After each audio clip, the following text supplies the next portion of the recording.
आज आप देखते होंगे देश के अंदर 80 करोड़ लोगों को फ्री में राशन, 50 करोड़ लोगों को आयुष्मान भारत में निःशुल्क स्वास्थ्य की बीमा का कवर, 12 करोड़ गरीबों के घर में शौचालय,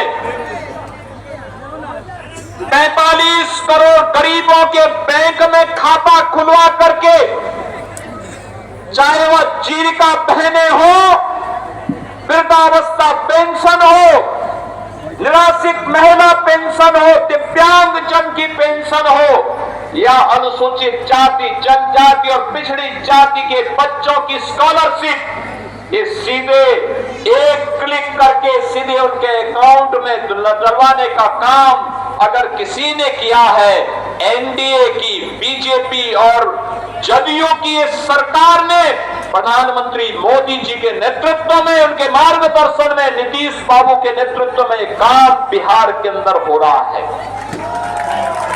बहनों और भाइयों, 4 करोड़ गरीबों के मकान बन गए और मोदी जी तो ने कहा, मोदी जी ने तो कहा है हर गरीब के सिर को ढकने के लिए छत देंगे। ये काम कांग्रेस ने क्यों नहीं किया? ये काम आरजेडी ने 15 वर्षों में क्यों नहीं किया? मोदी जी ने 11 वर्ष में करके दिखा दिया। बहनों और भाइयों, आज जो ये लोग इंडी गठबंधन के रूप में आपके सामने आ रहे हैं, ये लोग विरासत को गाली देते हैं, विकास को बाधित करते हैं और गरीबों के कल्याण के लिए चल रही इन योजनाओं में फिर से डकैती डालने का और उसे हजम करने की रणनीति के तहत ये लोग सत्ता में काबिज होना चाहते हैं। याद करना, अगर कांग्रेस और आरजेडी जीतती है तो गरीब के राशन को सबसे पहले बंद करके हजम कर डालेंगे। नौजवानों की नौकरी के नाम पर ये लोग नौकरी तो नहीं देंगे, नौकरी के नाम पर आपकी जमीन को भी हजम कर डालेंगे। ये लोग विकास तो नहीं कराएंगे, लेकिन विकास के नाम पर माफिया राज को फिर से ला करके नंग तांडव करवाने का कार्य सीवान के अंदर और बिहार के अंदर फिर से करने का कार्य करेंगे। याद करना, जैसे उत्तर प्रदेश के अंदर और पेशेवर अपराधी और माफिया समाजवादी पार्टी का शागिर्द है, ऐसे ही बिहार के अंदर भी हर पेशेवर माफिया और अपराधी आरजेडी और कांग्रेस का शागिर्द है। इनको पनपने नहीं देना है, कतई पनपने नहीं देना है, आगे नहीं बढ़ने देना है, क्योंकि आप इनको जब भी आगे बढ़ने का अवसर देंगे, बहनों और भाइयों, ये गरीब के हक पे डकैती डालेंगे। बहन और बेटियों की सुरक्षा पर ये लोग सेंध लगाएंगे, नौजवान के रोजगार को छीनने का कार्य करेंगे और अन्नदाता किसानों की खुशहाली को ये लोग हर हाल में रोकने का कार्य करेंगे। इनको किसी भी स्थिति में आने नहीं देना है और इसके लिए मैं आप सभी सिवान के अपने बहन और भाइयों का आह्वान करने के लिए आज लखनऊ से विशेष रूप से आया हूं। बहन और भाइयों, मैं तो आपसे पूछना चाहता हूं, ये कांग्रेस के लोग, ये कांग्रेस और आरजेडी के लोग, ये वही लोग हैं जिन्होंने भगवान राम की रथ यात्रा को रोकने का काम किया था। ये वही लोग हैं जिन्हें भगवान राम और भगवान कृष्ण की विरासत पर गौरव की अनुभूति नहीं होती, जिन्हें बुद्ध की परंपरा पर गौरव की अनुभूति नहीं होती, जो लोग डॉक्टर राजेंद्र प्रसाद जी का, जिन लोगों ने डॉक्टर राजेंद्र प्रसाद जी का, लोक पुरुष सरदार वल्लभ भाई पटेल जी का, बाबा साहब डॉक्टर भीमराव अंबेडकर जी का और कर्पूरी ठाकुर जी का जिन लोगों ने अपमान किया हो, वे कांग्रेस के लोग, आज आवश्यकता पड़ती है कैसे इन लोगों ने बिहार के ही पुत्र से सीताराम केसरी को अपमानित किया था। यही तो कांग्रेस है। कैसे जेपी के सपनों को आरजेडी ने ठोस दूषित करने का काम किया था, किससे छुपा हुआ नहीं। बहन और भाइयों, राजेंद्र बाबू जब सोमनाथ के मंदिर के पुनरुद्धार के लिए जा रहे थे, कांग्रेस के उस समय के प्रधानमंत्री पंडित जवाहरलाल नेहरू ने कहा मत जाओ। उन्होंने कहा सोमनाथ के मंदिर के लिए, उन्होंने कहा नहीं जाना है, मंदिर का पुनरुद्धार नहीं होना है। राजेंद्र बाबू ने कहा कि मैं बिहार में जन्मा हूं और सोमनाथ भारत के गौरव का प्रतीक है, पहला जो 12 ज्योतिर्लिंगों में पहला ज्योतिर्लिंग है। आवश्यकता पड़ेगी अपने पद से इस्तीफा दूंगा, लेकिन सोमनाथ के मंदिर के पुनरुद्धार कार्यक्रम में जरूर जाऊंगा। यह है बिहार, और बिहार ने साबित कर दिया, बिहार ने साबित कर दिया कि जिन लोगों ने राम मंदिर के रथ को रोका था, जिन लोगों ने सुप्रीम कोर्ट में एफिडेविट दाखिल करके कहा था कि राम काल्पनिक है, बिहार की जनता ने उनको खारिज किया और प्रधानमंत्री मोदी जी के नेतृत्व में आज अयोध्या में भव्य राम मंदिर का निर्माण हो गया है। आज आप अयोध्या जाएंगे, कितना सुंदर मंदिर बना है, दुनिया का सुंदरतम मंदिर, सुंदरतम मंदिर, सबसे भव्य मंदिर। और अगर अयोध्या में भगवान राम का मंदिर बन रहा है तो सीतामढ़ी में मां जानकी का भी भव्य मंदिर का निर्माण ये एनडीए की बीजेपी की सरकार करवा रही है। बहनों और भाइयों, बहनों और भाइयों, भगवान राम मां जानकी को लेकर के जिस मार्ग से अयोध्या गए थे, उस मार्ग को भी ये एनडीए की सरकार राम जानकी मार्ग के रूप में बना रही है। 6155 करोड़ रुपए दे दिए हैं, कार्य युद्ध स्तर पर चल रहा है।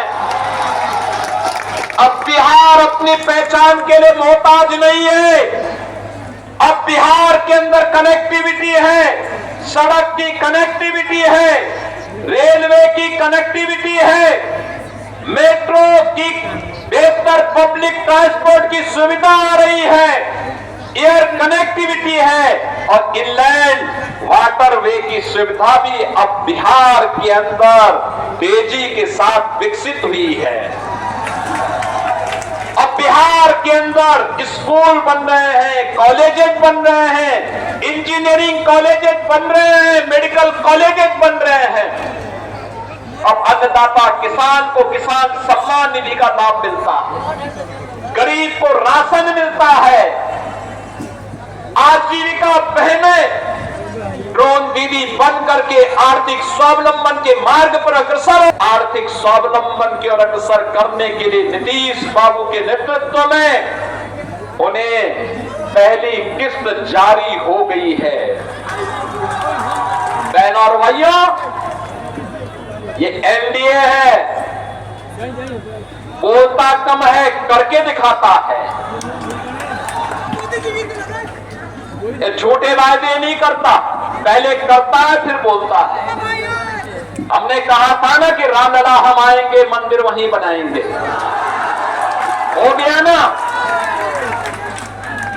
एनडीए ने कहा था ना यूपी में कि आएंगे, माफिया राज यूपी का समाप्त करेंगे, दंगे फसाद समाप्त करेंगे। बहनों और भाइयों, 8.5 वर्ष में एक भी दंगा नहीं हुआ, और अगर किसी ने दंगा करने का साहस किया तो उसको तो जेल के अंदर ठोसा ही, उनकी पूरी प्रॉपर्टी भी कब्जे में लेकर के गरीबों की आवाज बना दी गई। अब यूपी में दंगा नहीं, सब चंगा है। अब यूपी में दंगा नहीं कर सकता कोई। पर्व और त्योहार के पहले, दंगाई के पहले की उसको बता दिया जाता है, भाई दंगा करोगे तो खानदानी पूरी प्रॉपर्टी भी जाएगी, कहीं भीख भी नहीं मिलेगी। बहनों और भाइयों, और हमने कहा था ना, माफिया राज सदैव के लिए समाप्त करेंगे और बहुत अच्छे ढंग से उनके जहन्नुम के टिकट काटे गए। बहुत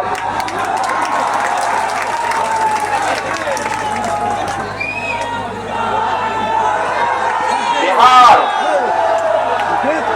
उस दिशा में आगे बढ़ रहा है। बहनों और भाइयों,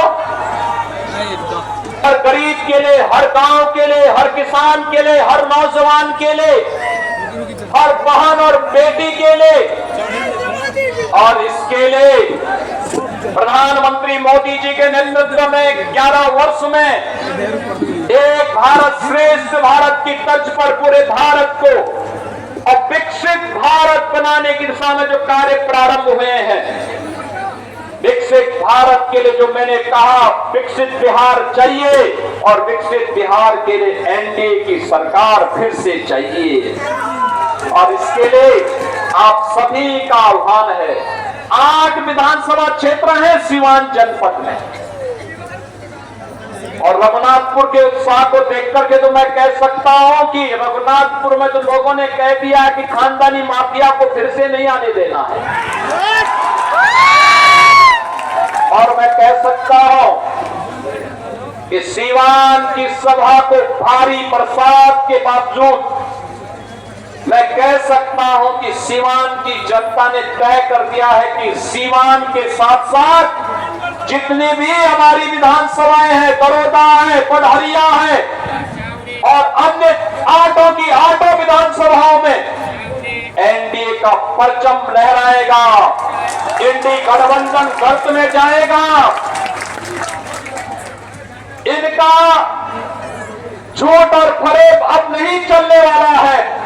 फिर से नीतीश बाबू के नेतृत्व में, प्रधानमंत्री मोदी जी के मार्गदर्शन में बिहार के अंदर एनडीए की सरकार को हमें बनाना है और एक सुशासन की सुदृढ़ नींव पर विकसित बिहार की परिकल्पना को साकार करना है। क्या आप सहमत हैं? बिहार विकसित होना चाहिए ना? विकसित बिहार के लिए सहमत हैं? इस सड़क के इस पार के लोग क्या आप नहीं चाहते क्या? घर के ऊपर, छत के ऊपर, इधर जो नौजवान खड़े हैं पीछे, इधर भी काफी दूर तक है। विकसित बिहार चाहते हैं ना? विकसित बिहार चाहिए ना? तो विकसित बिहार के लिए एनडीए के प्रत्याशियों को जिताना पड़ेगा।